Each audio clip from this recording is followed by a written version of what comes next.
Друзі, вітаю! Якщо ви вирощуєте часник та цибулю і любите домашні спеції, то це відео для вас. В сезон стрілки часнику та цибулі часто викидаються, але із них можна приготувати ось такі домашні спеції. Зліва із часникових стрілок, справа із цибулі. Неймовірно ніжний, приємний аромат мають і усе приготоване зазвичай із того, що викидається. Часникові стрілки помила.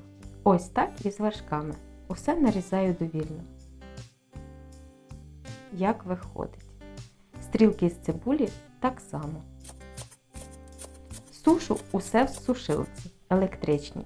Насипаю доволі товстим шаром. Сушити можна любим зручним для вас способом. Хоч на горищі, але головна умова, щоб усе ідеально висохло.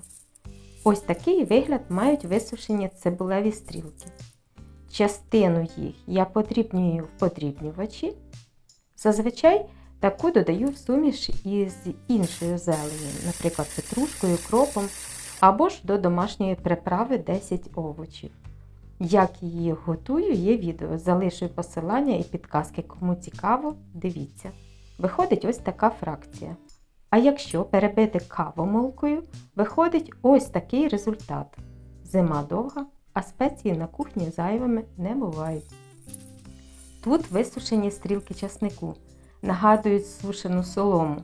Вигляд дійсно дивний, але спробуйте їх перемолоти в кавомолці і ви будете приємно здивовані. Із них виходить часниковий порошок, який має дуже ніжний та приємний запах. Його можна змішати, наприклад, із звичайним сушеним часником, а можна і так додавати під час маринування м'яса у різні страви. Так само в сезон сушила білу частину молодої зеленої цибулі. Теж перемелюю її. Подивіться. Зайвою таке доповнення до страв точно не буде. Друзі,